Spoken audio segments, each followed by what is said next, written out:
Hello student, कैसे हैं आप लोग। बच्चों, हम लोग महायक का पुरस्कार कहानी कर रहे थे और अब तक हमने देखा कि किस प्रकार से जो एक धनी सेठ था परिस्थितिवश क्या हो गया, गरीब हो गया, है ना।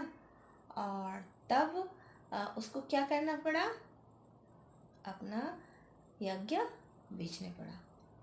अब वो यज्ञ बेचने के लिए कहाँ जा रहा है? जी हाँ, कुंदनपुर, जो उसके स्वयं के गांव से 10-12 किलोमीटर दूरी पर था। अब उसकी पत्नी ने क्या किया, वो बेचारी कहीं से 4 रोटी का आटा मांग कर लाई, मोटी मोटी रोटी बनाई अपने पति के लिए और पोटली में बांध कर दे दी और कहा, भाई ले जा यज्ञ बेच। अब ये सेठ भी सुबह तड़के उठे, क्योंकि गर्मी के दिन थे, जल्दी जल्दी चल पड़े। लेकिन चलते चलते इनको, रास्ता पार करते करते इनको काफ़ी दिन चढ़ाया और तेज़ धूप हो गई, है ना। और फिर क्या हुआ, आगे हम कहानी में देखेंगे। पेज नंबर 15, चलिए शुरू करते हैं। बच्चों, तेज़ धूप हो गई और पेज नंबर 15 पर देखा कि चलने में उसको कष्ट होने लगा। पसीने से उसकी सारी देह लथपथ हो गई और भूख भी सताने लगी। सामने वृक्षों का एक कुंज और कुआं देखकर सेठ ने विचार किया कि यहाँ थोड़ी देर रुककर भोजन और विश्राम कर लेना चाहिए। क्या दिखा उसे चलते चलते? वृक्षों का एक कुंज और कुआं। ठीक है, अब उसने सोचा मैं विश्राम कर लूं। यह सोचकर वे उस कुंज की ओर बढ़े। पोटली से लोटा डोर निकालकर पानी खींचा और हाथ पैर धोए। कुएं में से पानी खींचा, ठीक है, डोर और लोटा उनके पास था। उसके बाद एक लोटा पानी ले एक पेड़ के नीचे आ बैठे और खाने के लिए रोटी निकालकर तोड़ने ही वाले थे कि क्या देखते हैं, निकट ही कोई हाथ भर की दूरी पर एक कुत्ता छटपटा रहा है। बेचारे का पेट कमर से लगा था।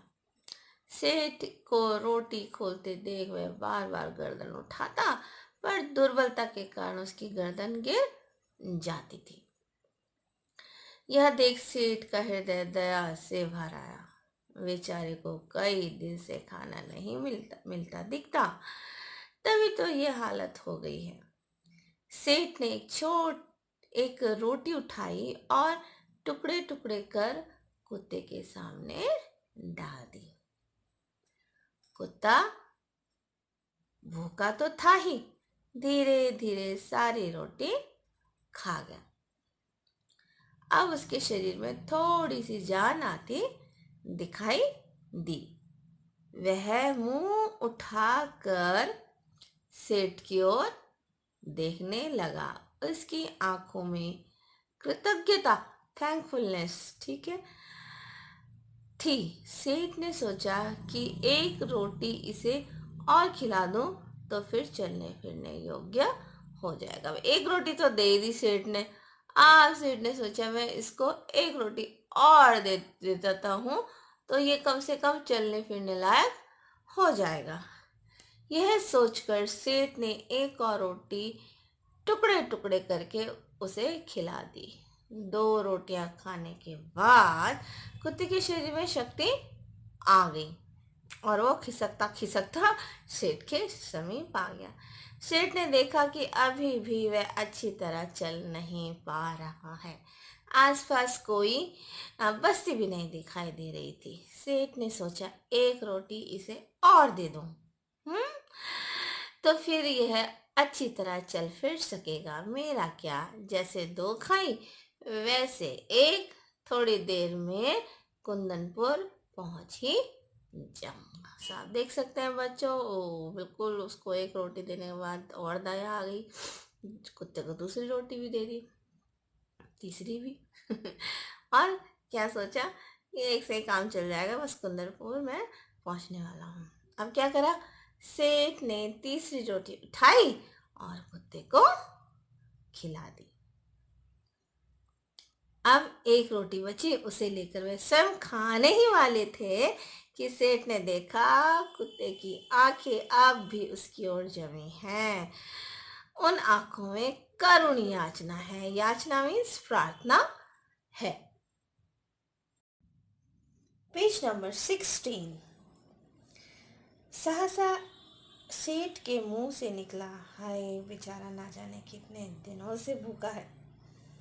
उसके मन में आया, मेरा काम तो पानी से भी चल सकता है।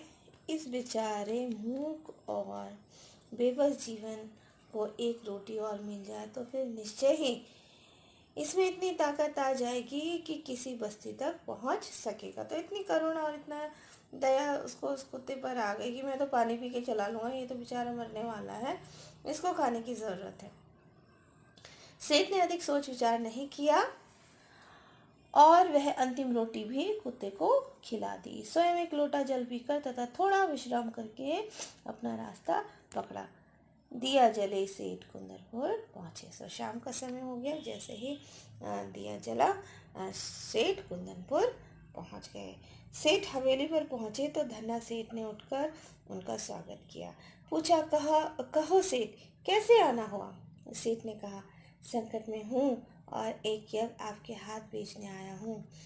इतने में धन्ना सेठ की पत्नी ने आकर सेठ को प्रणाम किया और बोली, सेठ जी, यज्ञ खरीदने के लिए हम तो तैयार है, पर आपको अपना महायज्ञ बेचना होगा। महायज्ञ? सेठ ने आश्चर्य से कहा, हाँ, वही जो आज आपने किया। धन्ना सेठ की पत्नी ने कहा। सेठ बड़े आश्चर्य में पड़े। महायज्ञ?